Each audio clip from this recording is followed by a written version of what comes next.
नमस्कार, मी भाऊ तोरसेकर. तुम्ही बघत आहात प्रतिपक्ष. मित्रांनो, सुप्रीम कोर्टाने म्हणजे सुप्रीम कोर्टाच्या घटनापीठाने आणखीन एक महत्त्वपूर्ण निर्णय दिलेला आहे. 8 ऑगस्ट 2019 म्हणजे जवळजवळ 4.25 वर्षापूर्वी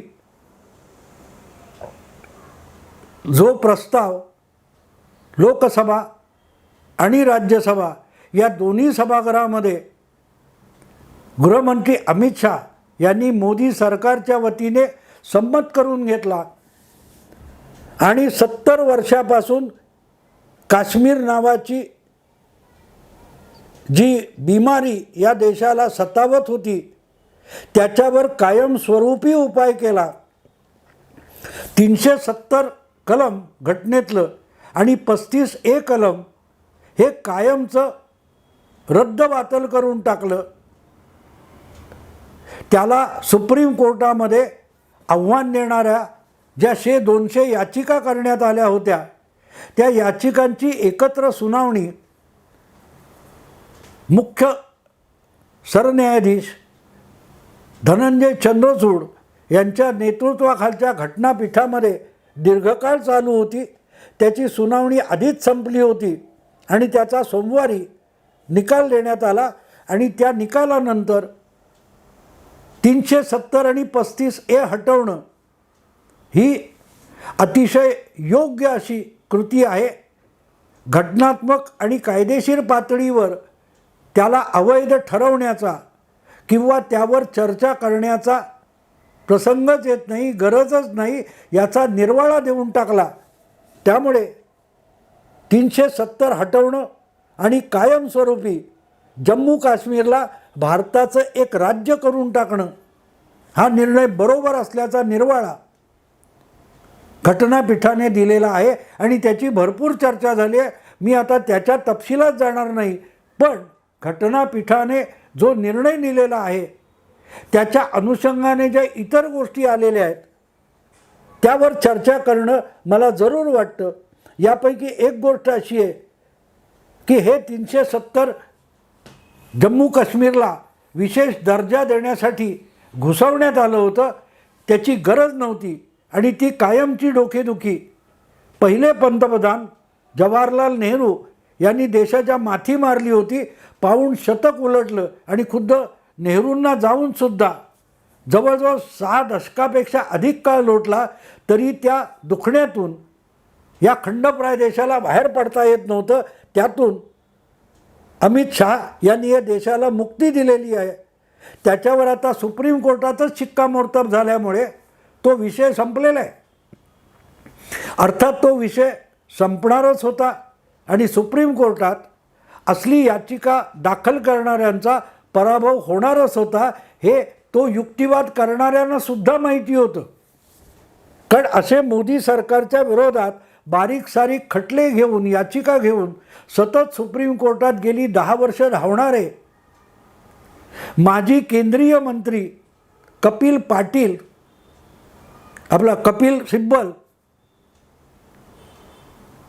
यांनी या निकालानंतर एक ट्विट केलेलं आहे. सोशल माध्यमामध्ये आपलं मत मांडलेलं आहे. काही लढाया या हरण्यासाठीच असतात. कपिल पाटील घटनापीठाच्या निकालानंतर म्हणतात की काही लढाया या हरण्यासाठीच असतात.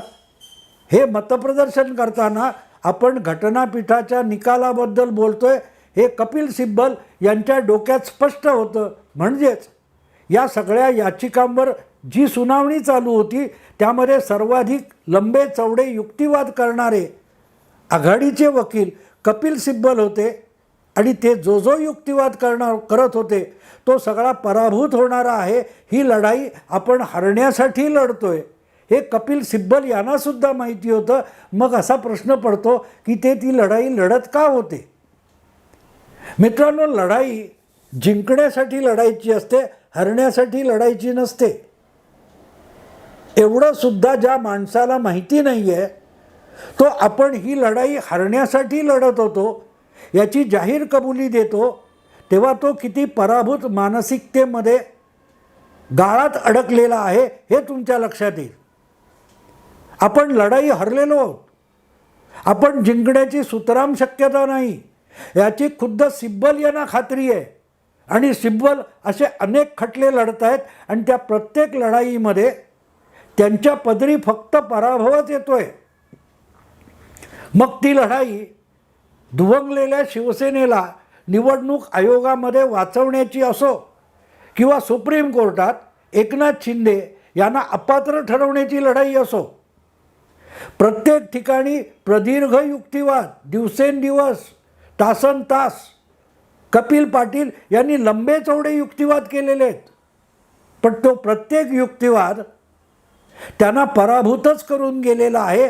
तेव्हा ही लढाई हरण्यासाठी होती असं कपिल सिब्बल म्हणतात. ते निव्वळ ढोंग आहे.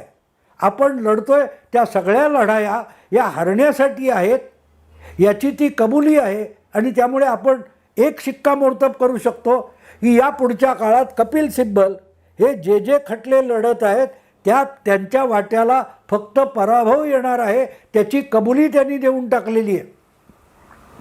मला आठवतं त्याप्रमाणे शिवसेना पक्षाचा जो दुभंग आहे आणि आमदार अपात्रतेचा जो विषय आहे तो सुद्धा घटनापीठाकडेच गेला होता. आणि त्यामध्ये उद्धव ठाकरे यांची बाजू कपिल सिब्बलच मांडत होते. पण ज्या वेळेला त्यांचा युक्तिवाद अखेरच्या टप्प्यात आला होता आणि सुनावणीसुद्धा अखेरच्या टप्प्यात आलेली होती, तेव्हा सुनावणीतच कपिल सिब्बल एक गोष्ट घटनापीठासमोर सुप्रीम कोर्टात बोलून गेले होते की हा खटला जिंकणं हे माझं उद्दिष्ट नाही आहे. मी ही सगळी युक्तिवाद करतोय, सुनावणीमध्ये सहभागी होतोय, तासनतास माझ्या घशाला कोरड पडायची वेळ येते. ती लढाई हा खटला जिंकण्याची नाही आहे. या देशातली लोकशाही वाचवण्याची ही व्यापक लढाई आहे. मित्रांनो, आशय, अर्थ किंवा सार इतकंच होतं की एकनाथ शिंदे विरोधातला उद्धव ठाकरे यांचा खटला लढवताना सुद्धा कपिल सिब्बल मनोमन ओळखून होते की आपण या खटल्यात पराभूत होणार आहोत. आणि पराभूत होणाऱ्याची खात्री असल्यानंतर आपण अधिकाधिक शिकस्त केली लढाईची हे दाखवण्यासाठी माणूस अधिकाधिक काळ लढत राहतो.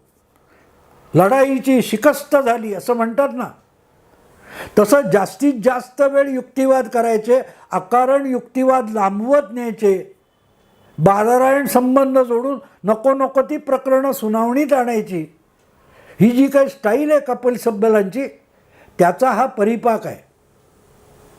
आणि तुम्ही बारीक सारीक बघा, कपिल सिब्बल हे मोदी सरकारला अपशकुन करणाऱ्या याचिका घेऊन सातत्याने गेल्या 9-10 वर्षामध्ये कोर्टात येत राहिलेले आहेत. अगदी तुम्हाला आठवत असेल तर राम जन्मभूमीचा जो विषय होता बाबरी मशिदीचा, तो 2019च्या निवडणुकीपूर्वी सुप्रीम कोर्टात घटनापीठासमोरच सुनावणीला आलेला होता. अलाहाबाद हायकोर्टाने 2014 पूर्वीच वादग्रस्त जमिनीवर राम जन्मभूमी मंदिर होतं आणि ते पाडूनच बाबरी मशीद उभारण्यात आली याचा निर्वाळा देणारा निकाल देऊन टाकला होता. त्याच्यावरचं अपील हे मोदी पंतप्रधान होण्याच्या आधीपासून सुप्रीम कोर्टात पडलेलं होतं. त्यानंतर 2014च्या लोकसभा निवडणुका झाल्या, पण सुप्रीम कोर्ट त्यावर सुनावणी आणि निकाल घ्यायलाच तयार नव्हतं. सुनावणीच होत नव्हती आणि रखडून पडलेली होती.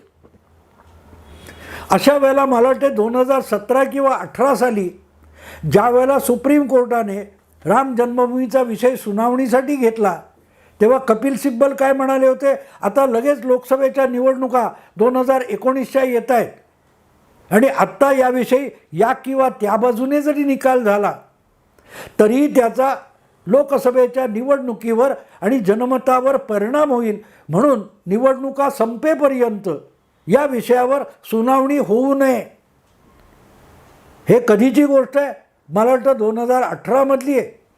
आणि सुप्रीम कोर्टाने ती गोष्ट किंवा सुप्रीम कोर्टाने घटनापीठाने ती मान्य केली आणि 2019च्या निवडणुका होऊन जाईपर्यंत घटनापीठासमोर या बाबरी मशीद खटल्याची सुद्धा सुनावणी झाली नव्हती.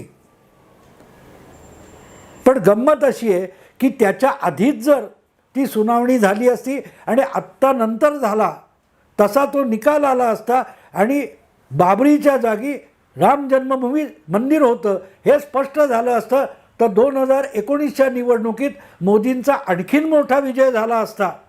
त्याला अपशकुन करण्यासाठीच त्या याचिका सुप्रीम कोर्टात न्यायच्या आणि त्याची सुनावणी होऊ द्यायची नाही असा खेळ कपिल सिब्बल खेळलेले होते. तेव्हा त्यांनी ह्या ताज्या निकालानंतर जी प्रतिक्रिया सोशल मीडियात दिलेली आहे की काही लढाया या हरण्यासाठी असतात, तेव्हा गेल्या 10 वर्षात कपिल सिब्बल यांनी कोर्टामध्ये किंवा राजकारणामध्ये केलेल्या सगळ्या लढाया तुम्ही बघितल्या तर त्याच्यात ते सतत हरलेले दिसतील, पराभूत झालेले दिसतील. आणखीन एक गोष्ट आहे, 2019च्या निवडणुकीत काँग्रेसचा सुपडा साफ झाला. राहुल गांधींनी परत एकदा काँग्रेसला पराभवाच्या गर्तेत ढकलून दिलं आणि 2 महिन्यात काँग्रेस अध्यक्षपदाचा राजीनामा देऊन टाकला. त्यानंतर जवळजवळ 3 वर्ष काँग्रेस पक्षाला अध्यक्षसुद्धा नव्हता. अशा वेळेला काँग्रेस पक्षाला सोनिया गांधी हंगामी अध्यक्ष म्हणून पक्षाध्यक्ष म्हणून सांभाळत होत्या. तर त्यांच्या जागी पूर्ण वेळ काँग्रेस अध्यक्ष व्हावा म्हणून एक पत्र सोनिया गांधींना पाठवण्यात आलं. ते पत्रावर सही करणाऱ्यामध्ये गुलाम नबी आझाद होते, कपिल सिब्बल होते, तुमचे पृथ्वीराज चव्हाण वगैरे लोक होते. ती लढाईसुद्धा कपिल सिब्बल हरले. कारण असं पत्र पाठवलं त्याचा गवगवा जाहीररित्या झाला आणि कपिल सिब्बल यांच्यापासून या पत्र लिहिणाऱ्या 23 काँग्रेस नेत्यांना प्रियंका वाड्रा आणि राहुल गांधी यांनी गद्दार ठरवून टाकलं. सोनिया गांधींची प्रकृती नाजूक असताना आणि आजारी असताना त्यांना विचलित करण्यासाठी असं पत्र पाठवण्यात आलं, अशी मागणी करण्यात आली.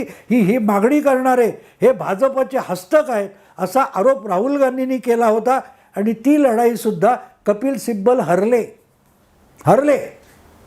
ज्या पक्षासाठी पार्लमेंटपासून संसदेपासून कोर्टापर्यंत अनेक लढाया कपिल सिब्बल लढत होते, ते आपल्या पक्षात पण पक्षांतर्गत लोकशाहीची लढाई हरले.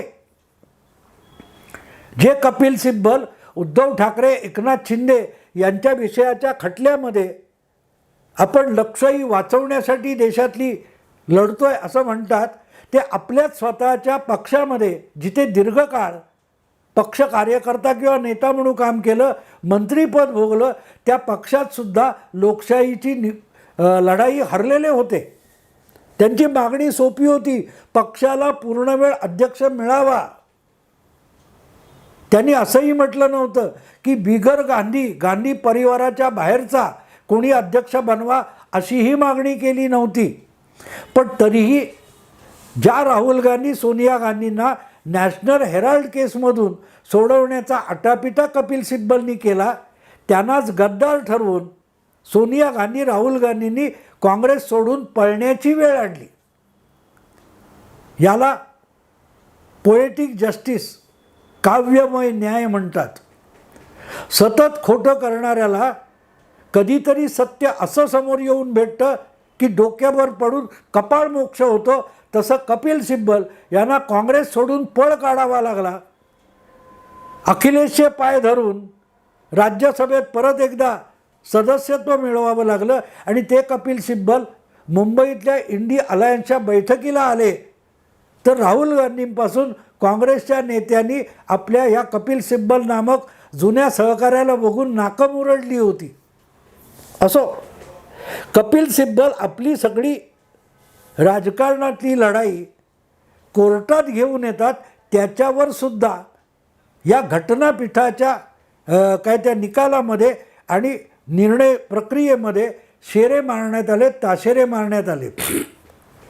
उठसूट सरकारच्या प्रत्येक निर्णयाला आव्हान देत न्यायालयाकडे धाव घेण्याची गरज नाही, असले खटले आम्ही वारंवार ऐकणार नाही असं देखील एका न्यायमूर्तींनी सांगितलं. आणि इथे आणखीन एक गोष्ट स्पष्ट होते की मी तुम्हाला कपिल सिब्बल यांनी सोशल मीडियात जी प्रतिक्रिया दिली त्याचा एक व्यापक अर्थ समजावून सांगितला. तसाच सुप्रीम कोर्टाच्या घटनापीठाने दिलेल्या न्यायनिवाड्यामध्ये सरकारच्या प्रत्येक कृतीला, आदेशाला आणि निर्णयाला न्यायालयात आव्हान देण्याची गरज नाही, त्याची सुनावणी यापुढे होणार नाही असा जो ठणकावून प्रशांत भूषण, कपिल सिब्बल अशांना सुनावलं त्याचाही अर्थ समजून घेण्याची गरज आहे. जरा काय झालं चाललो कोर्टात, जरा काय झालं चाललो कोर्टात. या राजकारणातल्या लढाया आहेत आणि त्या राजकीय मंचावर आणि राजकीय व्यासपीठावर सोडवायच्या आहेत. त्या कोर्टात आणि कायद्याच्या चौकटीत सोडवता येणार नाहीत. राजकीय समस्या या राजकारणात सोडवायच्या असतात, कायदेशीर समस्या या न्यायालयात सोडवायच्या असतात आणि सांस्कृतिक समस्या या सामाजिक जीवनात सोडवायच्या असतात. त्या एकमेकांची गल्लत करता येत नाही. पण उद्धव ठाकरे यांना कोणी समजायचं. आता काल परवा कुठेतरी तुमच्या विधान परिषदेमध्ये शिवसेनेच्या 3 आमदारांना अपात्र ठरवण्याचा अर्ज केला आहे, पण तो अपात्रतेची सुनावणी करायला विधान परिषदेला सभापतीच नाही आहे. सभापतीची जागा रिकामी आहे आणि नीलम गोरे या उपसभापती आहेत, पण त्यासुद्धा एक शिवसेनेच्या आमदार आहेत आणि अपात्रतेची मागणी ही त्यांच्याही विरोधातली आहे. आता आपल्याच विरोधातली सुनावणी ही उपसभापती कशी घेणार? कारण उपसभापती हा सुद्धा त्या सभागृहाचा सदस्य म्हणजे आमदार असतो, एका पक्षातर्फे निवडून आलेला असतो, नंतर सभागृहाने त्याची सभापती किंवा उपसभापती म्हणून निवड केलेली असते. त्यामुळे कोणते बजोरिया, मनीषा कायंदे आणि नीलम गोरे या तिघांना अपात्र ठरवण्याची जी मागणी आहे ती याचिका त्यापैकीच एका आमदाराने सुनावणीला घ्यायची हे शक्य नाही आहे आणि त्यामुळे तशा नोटिसा पाठवल्या नाहीत म्हणून आता कोर्टात धावणार असं उभाटा गटाच्या कोणा वकील नेत्याने सांगितल्याची बातमी आहे. सुप्रीम कोर्टाने त्यांनाही चपराक मारलेली आहे. ठरलेल्या वेळात आणि लवकरात लवकर विधानसभेचे अध्यक्ष सुनावणी घेणार नसतील, आम्ही जातो सुप्रीम कोर्टात. हे जे अशा ओटसूट बारीक सारीक गोष्टीसाठी सुप्रीम कोर्टात येऊन घटनात्मक आणि संविधानात्मक समस्या निर्माण करणारे राजकारणी आहेत, त्यांनाही या घटनापीठाने आपल्या या 370 प्रकरणी निकाल देताना कानपिचक्या दिलेल्या आहेत. राजकारणातले विषय राजकारणात सोडवा. कोर्टामध्ये घटनात्मक आणि कायदेशीर विषयांचा न्यायनिवाडा होऊ शकतो. नैतिक वगैरे भानगडी, सामाजिक सांस्कृतिक भानगडी या कोर्टात चालत नाहीत. कोर्ट हे घटनात्मक नैतिकतेवर चालतं, कायदेशीर नैतिकतेवर चालतं. सामाजिक राजकीय नैतिकतेचा निवाडा हा कोर्टाच्या आतमध्ये होऊ शकत नाही. ह्या एक प्रकारे कपिल सिब्बल, प्रशांत भूषण यांच्याबरोबरच उद्धव ठाकरे यांच्यासारख्यांना दिलेल्या सुद्धा कानपिचक्या आहेत. तुम्हाला राजकीय विषय राजकीय मंचावर सोडवावे लागतील, राजकारणाच्या आखाड्यात सोडवावे लागतील. न्यायालयाचा आडोसा घेऊन तुम्हाला राजकीय लढाई लढता येणार नाही. तुमचे जे राजकीय विरोधक असतील किंवा तुम्ही ज्यांचे राजकीय विरोधक आहात त्यांच्या कायदेशीर बाबीवर कोर्ट काम करेल किंवा न्यायनिवाडा करेल, पण तुम्हाला जो राजकीय न्याय वाटतो तो घटनेच्या तत्वावर किंवा कायद्याच्या पातळीवर मिळू शकत नाही. तो राजकीय न्याय राजकीय लढाईने, राजकीय संघर्षातून मिळवावा लागेल. तो न्यायमूर्ती देऊ शकत नाही, ना घटनापीठ, सुप्रीम कोर्ट, हायकोर्ट देऊ शकत नाहीत. एवढंच त्याचं सार काढता येतं. आणि म्हणून 370 कलमाच्या बाबतीत जो निवाडा आला त्याविषयी खूप चर्चा झाली, पण त्यातले हे बारकावे कोणी समजावले नाही. ते समजावणं मला अगत्याचं वाटलं म्हणून तुमच्यासमोर हा विषय मांडला. आवडला लाईक करा, शेअर करा, सबस्क्राईब करा. आता इथेच थांबतो. आवडलं. नमस्कार.